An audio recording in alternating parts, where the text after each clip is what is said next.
મિથુન રાશિ 31 ડિસેમ્બર સુધી સમાપ્ત થશે શનિનું તાંડવ, ખુલશે 10 મોટા રહસ્યો.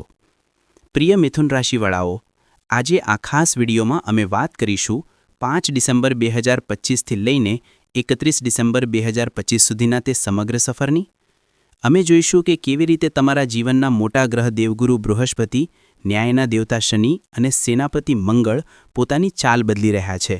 અને જ્યારે આ મોટા ગ્રહ હિલે છે ત્યારે જીવનમાં મોટા ભૂકંપ અથવા મોટા ચમત્કાર સર્જાય છે. અમે હવામાં તીર નહીં ચલાવીએ, અમે તુક્કો નહીં લગાવીએ. અમે વાત કરીશું લોજિકની, અમે વાત કરીશું જ્યોતિષના તે સૂત્રોની જે ઋષિ પારાશરે અમને આપ્યા છે. જેમ કે કેમ 7 ડિસેમ્બર પછી તમારી હેલ્થ ક્રિટિકલ થઈ શકે છે, તેના પાછળનો ગ્રહ કયો છે, કેમ 16 ડિસેમ્બર પછી તમારા કરિયરમાં, તમારી નોકરીમાં અચાનક ઉછાળો આવશે, અને સૌથી જરૂરી વાત, કેમ તમને તમારી સેલરી, તમારી કમાણી અને તમારા ઘરના રાજ આ મહિને ટોપ સિક્રેટ રાખવાના છે. જો તમે જરા પણ ચૂક કરશો તો તેનું શું અંજામ થઈ શકે. જો તમે મિથુન રાશિના છો, મિથુન લગ્નના છો અથવા તમારી નામ રાશિ મિથુન છે, તો તમે તમારી જિંદગીના આગામી થોડા મિનિટ મને આપી દો. એક એક ખૂણાને અમે વિગતવાર બહુ બારીકીથી સ્કેન કરીશું. તો ચાલો પ્રભુનું નામ લઈને શરૂ કરીએ ડિસેમ્બર 2025નું આ મહારાશિફળ. 5 ડિસેમ્બરે દેવગુરુ બૃહસ્પતિ તમારી જ રાશિ એટલે કે મિથુનમાં પ્રવેશ કરી રહ્યા છે. અત્યાર સુધી તેઓ તમારા બીજા ઘરમાં હતા, પરંતુ હવે તેઓ તમારા લગ્નમાં આવીને વક્ર હાલતમાં બેસશે. તેનો અર્થ શું છે? લગ્નમાં ગુરુનું હોવું એટલે તમારા પર દૈવ કૃપાનો હાથ હોવો. તમારું વ્યક્તિત્વ નિખરશે. વક્ર હોવાનો અર્થ છે કે ગુરુ તમને કહી રહ્યા છે રોકો અને જુઓ કે તમે ગયા મહિનાઓમાં શું ગુમાવ્યું અને શું મેળવ્યું. આ સેલ્ફ કરેક્શનનો સમય છે. તે જ તરફ શનિદેવ, જે કર્મ ફલદાતા છે, તમારા 10મા ઘરમાં એટલે કે મીન રાશિમાં વિરાજમાન છે. સૌથી સારી વાત એ છે કે તેઓ હવે માર્ગી થઈ ચૂક્યા છે. ગયા કેટલાક મહિનાઓમાં જે કામ અટકી રહ્યા હતા, ફાઇલોએ ધૂળ ચડી રહી હતી અથવા પ્રમોશન અટક્યું હતું, હવે તે અવરોધ દૂર થઈ ગયો છે. શનિ હવે ફૂલ સ્પીડમાં રિઝલ્ટ આપવાના મૂડમાં છે, પરંતુ અહીં એક પેંચ પણ છે. તમારા રાશિસ્વામી બુધ, જે તમારી બુદ્ધિ અને સ્વાસ્થ્યના માલિક છે, 6 ડિસેમ્બરે 5મા ઘરથી નીકળી 6ઠ્ઠા ઘરમાં જઈ રહ્યા છે. જ્યોતિષમાં લાગ્નેશનું 6ઠ્ઠા ઘરમાં જવું સ્વાસ્થ્ય માટે નબળું માનવામાં આવે છે. એટલે કે તમને જીત તો મળશે, પરંતુ શરીર થોડું સાથ છોડે તેવી શક્યતા છે. આ પર અમે આગળ વિગતવાર વાત કરીશું. અને સૌથી મહત્વપૂર્ણ વાત, સંબંધો અને ભાગીદારી આ મહિનાનો સૌથી સંવેદનશીલ ક્ષેત્ર છે. 7 ડિસેમ્બરે મંગળ તમારા 7મા ઘરમાં પ્રવેશ કરશે અને 16 ડિસેમ્બરે સૂર્ય પણ ત્યાં જ આવશે. સૂર્ય રાજા છે અને મંગળ સેનાપતિ. જ્યારે આ બંને આગવાળા ગ્રહ તમારા લગ્ન અને પાર્ટનરશિપના ઘરમાં બેસે છે, ત્યારે ત્યાં શાંતિ રહેવું બહુ મુશ્કેલ હોય છે. આ એક જ્વાળામુખી જેવો યોગ છે જે અહંકારોને ટકરાવી શકે છે. તો કુલ મળીને બિગ પિક્ચર એ છે કે કરિયર અને જ્ઞાન માટે આ સમય સુવર્ણકાળ છે, પરંતુ સ્વાસ્થ્ય અને સંબંધો માટે આ સમય અગ્નિ પરીક્ષા જેવો છે. ચાલો હવે એક એક કરીને તમારા જીવનના પાનાઓને ખોલીએ. સૌથી પહેલાં વાત કરીએ તે વસ્તુની જેના માટે આપણે બધાય મહેનત કરીએ છીએ: કરિયર, પૈસા અને બિઝનેસ. શનિદેવ 10મા ઘરમાં પોતાની જ રાશિના સ્વામી ગુરુના ઘરમાં બેઠા છે. જ્યોતિષનો નિયમ કહે છે કે જ્યારે કર્મસ્થાનનો સ્વામી લગ્નમાં હોય અને કર્મકારક શનિ કર્મભાવમાં બલવાન હોય, ત્યારે આ રાજયોગ જેવું ફળ આપે છે. જો તમે નોકરી પેશા છો તો 2 ડિસેમ્બરથી જ તમે અનુભવો કે ઓફિસમાં કામનો બોજ વધ્યો છે, પરંતુ ગભરાશો નહીં. આ બોજ નહીં, આ તક છે. શનિદેવ તમને મહેનત કરાવશે, પરંતુ તેનો ક્રેડિટ પણ તમને જ મળશે. 16 ડિસેમ્બર સુધી સૂર્ય તમારા 6ઠ્ઠા ભાવમાં છે. 6ઠ્ઠો ભાવ શત્રુ અને સ્પર્ધાનું હોય છે. સૂર્ય અહીં શત્રુહંતા યોગ બનાવી રહ્યા છે. ઓફિસની રાજનીતિ, બોસનું દબાણ અથવા જળનારા સાથીદાર, કોઈ પણ તમારું એક વાળ પણ વાંકું નહીં કરી શકે. તમે તમારા વિરોધીઓ પર ભારે પડી શકશો. જો તમે બેરોજગાર છો તો 14 અને 15 ડિસેમ્બર પછી નોકરી મળવાની 100% ચાન્સ બને છે. ઇન્ટરવ્યૂમાં તમારી બુદ્ધિ અને તમારું આત્મવિશ્વાસ બંને તમારો સાથ આપશે. વેપારીઓ માટે મહિનો 2 ભાગમાં વહેંચાયો છે. 1 થી 20 ડિસેમ્બર સુધી થોડી સાવધાની રાખો. શુક્ર, જે વ્યવસાયનો કારક હોઈ શકે છે, તે 6ઠ્ઠા ઘરમાં નબળી સ્થિતિમાં છે. સાથે સાથે 7મા ઘરમાં મંગળનો પ્રવેશ થઈ રહ્યો છે. બિઝનેસ પાર્ટનર સાથે તૂતુમેમે થઈ શકે છે. પરંતુ 20 ડિસેમ્બર પછી જેમ જ શુક્ર 7મા ઘરમાં પ્રવેશ કરશે, રમત પલટાશે. અચાનકથી ગ્રાહકોની સંખ્યા વધશે, નવા કોન્ટ્રાક્ટ મળશે અને અટકેલું પૈસા પાછું આવશે. ધન અને રોકાણને લઈને તમને ખૂબ મોટી ચેતવણી આપવી જરૂરી છે. તમારા 5મા ઘરના સ્વામી શુક્ર છે.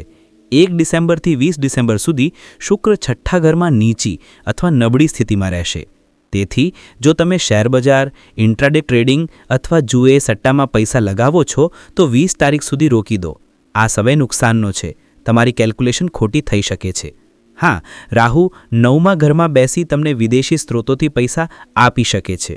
જો તમારું કામ ઓનલાઈન અથવા વિદેશ સાથે જોડાયેલું છે તો ડોલર અથવા વિદેશી ચલણ આવવાની પ્રબળ યોગ છે. જો તમે બિઝનેસ લોન લેવા વિચારી રહ્યા છો તો 16 ડિસેમ્બર પહેલાં અરજી કરી દો. સૂર્યની સ્થિતિ તમારું લોન પાસ કરાવી દેશે. મિત્રો, હવે અમે તે ભાગ પર આવી રહ્યા છીએ જ્યાં તમને આ મહિને સૌથી વધુ સંભાળતી ચાલવાની જરૂર છે. હું તમને ડરાવવા માંગતો નથી, પરંતુ એક સારું જ્યોતિષી એ જ છે જે ખાડો આવતા પહેલાં તમને જણાવે. વાત કરીએ વૈવાહિક જીવનની. ગ્રહોની સ્થિતિ જુઓ. 7મું ઘર જે લગ્નનું ઘર છે, 7 ડિસેમ્બરે મંગળ અહીં આવી રહ્યો છે. મંગળ આગ છે, ઊર્જા છે અને જલ્દીબાજી છે. 16 ડિસેમ્બરે સૂર્ય અહીં આવી રહ્યો છે. સૂર્ય અહંકાર છે, સ્વાભિમાન છે અને પહેલેથી જ શનિની 10મી દ્રષ્ટિ આ ઘરમાં પડી રહી છે. તેનો અર્થ એ છે કે ડિસેમ્બર મહિનામાં તમારા અને તમારા જીવનસાથી વચ્ચે એક પાવર સ્ટ્રગલ થઈ શકે છે. તમે કહેશો હું સાચો છું, તેઓ કહેશે નહીં હું સાચો છું. નાની નાની વાતો જેમ કે ઘરના ખર્ચ, બાળકોની વાંચન, લેખન અથવા સસરાલના લોકોની કોઈ વાત અચાનકથી મોટી ઝઘડો બની શકે છે. મંગળની વજહથી જીભમાંથી પરવેય શબ્દો નીકળી શકે છે અને સૂર્યની વજહથી કોઈ ઝૂકવા તૈયાર નહીં હશે. તો શું કરવું? ઉપાય ખૂબ સરળ છે, પરંતુ કરવું મુશ્કેલ છે. 7 ડિસેમ્બરથી 20 ડિસેમ્બર વચ્ચે તમારા ઘરને યુદ્ધનું મેદાન નહીં બનવા દો. જો સામેવાળો ગુસ્સામાં છે તો તમે શાંત રહો. યાદ રાખો, આ તેમના સ્વભાવની વાત નથી, આ ગ્રહોની અસર છે જે થોડા દિવસોમાં ઉતરી જશે. જે લોકો અવિવાહિત છે અથવા રિલેશનશિપમાં છે તેમના માટે સ્થિતિ થોડી અલગ છે. 5 ડિસેમ્બરથી ગુરુ તમારા લગ્નમાં બેસીને 5મા ઘર એટલે કે પ્રેમ ભાવ જોઈ રહ્યા છે. આ એક ખૂબ શુભ સંકેત છે. 5 થી 20 ડિસેમ્બરનો સમય ગોલ્ડન પીરિયડ છે. જો તમે કોઈને પસંદ કરો છો તો ઇઝહાર કરી દો. શુક્ર અને બુધનો પ્રભાવ તમને ખૂબ રોમાન્ટિક અને ચાર્મિંગ બનાવશે. જો તમારું કોઈ સાથે બ્રેકઅપ થઈ ગયું હતું અને વાતચીત બંધ હતી તો આ દરમિયાન તે વ્યક્તિ પાછો આવી શકે છે. સળંગ કરવા માટે ખૂબ પ્રબળ યોગ છે. બસ ધ્યાન રાખો, 20 ડિસેમ્બર પછી જ્યારે શુક્ર 7મા ઘરમાં મંગળ અને સૂર્ય સાથે મળશે તો પાર્ટનર થોડો પોઝિટિવ હોઈ શકે છે. તેઓ તમને શંકા કરી શકે છે અથવા તમને કંટ્રોલ કરવાનો પ્રયાસ કરી શકે છે. તે સમયે પારદર્શિતા જાળવો. હવે હું મારા પરિવારમાંની દૂરી એટલે કે મારી માતાઓ અને બહેનો, અમારા ગૃહિણીઓ માટે કેટલીક ખાસ વાત કરું છું. ઘણીવાર રાશિફળમાં અમે નોકરી અને બિઝનેસની વાતો કરીએ છીએ, પરંતુ ઘર સંભાળનારાઓની વાત ભૂલી જઈએ છીએ. મિથુન રાશિની ગૃહિણીઓ માટે આ ડિસેમ્બરનો મહિનો ખૂબ મોટી જવાબદારી લઈને આવ્યો છે. સૌથી સારી ખબર એ છે કે દેવગુરુ બૃહસ્પતિ તમારા લગ્નમાં આવી ગયા છે. તેનો સીધો પ્રભાવ એ હશે કે આ મહિનામાં પરિવારમાં તમારી પૂછપરછ વધશે, તમારી સલાહને મહત્ત્વ આપવામાં આવશે. તમે ઘરનું માર્ગદર્શક અથવા માનસિક એન્કર બની શકો છો. જો તમે ઘરમાં કોઈ નાનું કામ અથવા ટ્યુશન શરૂ કરવા માંગો છો તો ગુરુનો આશીર્વાદ તમારી સાથે છે. 5 ડિસેમ્બર પછી પગલાં આગળ વધારી શકો છો. પરંતુ સૌથી મોટી પડકાર પતિનો સ્વભાવ છે. જેમ કે મેં અત્યાર સુધી જણાવ્યું હતું, 7મા ભાવમાં મંગળ અને સૂર્યની યુતિ છે. તેનો સીધો પ્રભાવ તમારી રસોઈ અને ઘરના વાતાવરણ પર પડશે. હોઈ શકે કે તમારા પતિ ઓફિસના તણાવથી અથવા કોઈ બાહ્ય કારણથી ઘરે ગુસ્સામાં હોય, ચીડચીડા થઈ શકે અથવા તમને હાવી થવાનો પ્રયાસ કરી શકે. તમને આ મહિને ફાયર ફાઇટર બનવું પડશે. જો તેઓ અગ્નિબબૂલા થઈ રહ્યા છે તો તમે પાણી બની જાઓ. જો તમે પણ પાછું જવાબ આપશો તો ઘરનું વાતાવરણ ખૂબ ખરાબ થઈ શકે છે. તેમની વાતોને દિલ પર ન લો. આ માત્ર ગ્રહોનું ખેલ છે જે થોડા દિવસોમાં ઉતરી જશે. તે સિવાય કારણ કે તમારા રાશિસ્વામી બુધ છઠ્ઠા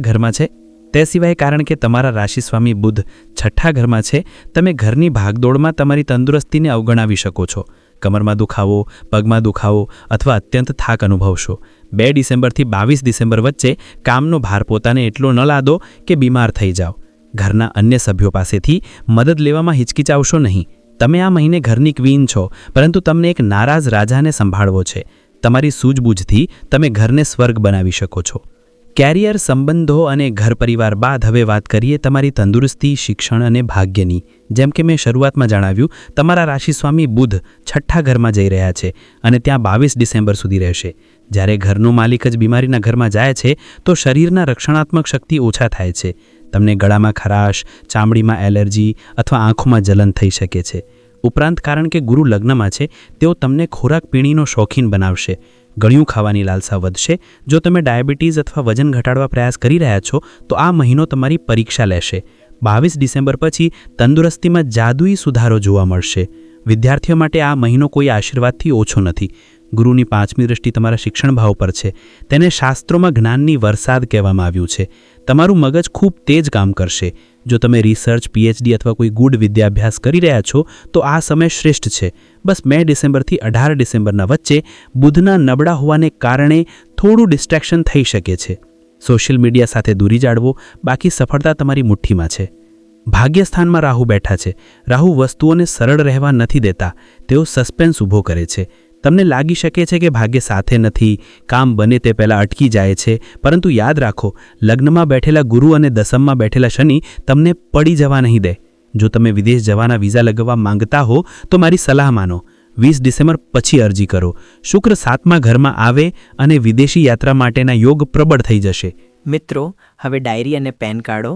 હું તમને આ મહિને તે તારીખો જણાવવાનો છું જે તમારા માટે સૌથી મહત્વપૂર્ણ છે. 1, 2 અને 3 ડિસેમ્બર. મહિનોની શરૂઆત ખૂબ ધમાકેદાર રહેશે. પ્રમોશન અથવા નવી જવાબદારીની ખબર મળી શકે છે. 4 અને 5 ડિસેમ્બર. આ 2 દિવસોમાં પૈસા ખૂબ વિચારીને ખર્ચ કરો. કોઈ પણ મોટું પેમેન્ટ અથવા રોકાણ ના કરો. ધનનો નુકસાનનો યોગ છે. 6 થી 22 ડિસેમ્બર. આ તે સમય છે જ્યારે તમને તમારી તંદુરસ્તી ખાસ ધ્યાનમાં રાખવી છે. બહારનો ખોરાક ટાળો. 12, 13 અને 14 ડિસેમ્બર. આ દિવસોમાં તમને અચાનક ગભરાશ અથવા ભવિષ્યની ચિંતા થઈ શકે છે. આ ચંદ્ર અને રાહુનો પ્રભાવ હોઈ શકે છે. આ સમયે કોઈ પણ મોટો નિર્ણય ન લો. 14 અને 15 ડિસેમ્બર. જે લોકો નોકરી શોધી રહ્યા છે તેમના માટે લકી ડેઝ છે.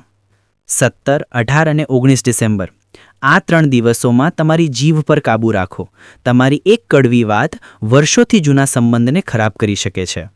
20 અને 21 ડિસેમ્બર. પાર્ટનર સાથે ડિનર પર જવા અથવા સમય વિતાવવા માટે શ્રેષ્ઠ દિવસ છે.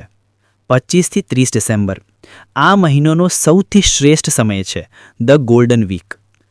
બિઝનેસમાં નફો, પરિવારમાં ખુશી અને ભાગ્યનો સંપૂર્ણ સાથ મળશે. અને છેલ્લે 31 ડિસેમ્બર. વર્ષના છેલ્લા દિવસે જોશમાં હોશ ના ગુમાવો. ગાડી ધીરે ચલાવો અને કોઈ સાથે ઉલઝો નહીં. સમસ્યાઓ છે તો ઉકેલ પણ આપણા ઋષિમુનિઓએ બતાવ્યો છે. આ મહિને ગ્રહોના નકારાત્મક પ્રભાવને ઓછો કરવા અને સકારાત્મક ઉર્જા વધારવા માટે તમે આ અચૂક ઉપાય કરી શકો છો. સૌથી પહેલાં બુધ માટે, જે તમારી તંદુરસ્તી અને બુદ્ધિના માલિક છે. કારણ કે તમારા રાશિ સ્વામી 6ઠ્ઠા ઘરમાં જઈ રહ્યા છે, બુધવારના દિવસે ગાયને હરો ચારા ખવાડો. ઉપરાંત રોજના વિષ્ણુ સહસ્ત્ર નામનો પાઠ કરો અથવા ઓમ બ્રેન બુદ્ધાય નમઃ મંત્રનો 108 વાર જાપ કરો. આ તમને બીમારીઓથી બચાવશે. બીજો, મંગળ અને સૂર્યની શાંતિ માટે, જે સંબંધોમાં આગ લગાવી રહ્યા છે. 7 ડિસેમ્બરના પછી તમારા ઘરમાં શાંતિ જાળવવા માટે રોજ સવારે સૂર્યદેવને જલ આપો. જલ આપતા સમયે ઓમ ઘૃણી સૂર્યાય નમઃ બોલો. ગુસ્સાને કાબૂમાં રાખવા માટે રોજ હનુમાન ચાલીસાનો પાઠ કરો. હનુમાનજી મંગળના દોષને તરત શાંત કરે છે. ત્રીજો, રાહુની બાધાઓ માટે જો કામ વારંવાર અટકી જાય છે તો પંખીઓને દાણા આપો અને ભગવાન ગણેશની ઉપાસના કરો. અને સૌથી મોટું વ્યાવહારિક ઉપાય, આચાર્ય કહે છે કે આ મહિનાનું સૌથી મોટું ઉપાય મેનેજમેન્ટ છે. જ્યારે ગુસ્સો આવે તો 10 મિનિટ માટે ચૂપ રહો. એક સમયે એક જ કામ કરો. મલ્ટીટાસ્કિંગથી બચો. તો મિત્રો, મિથુન રાશિવાળાઓ માટે ડિસેમ્બર 2025નો આ મહિનો એક અગ્નિ પરીક્ષા પણ છે અને સ્વર્ણ અવસર પણ.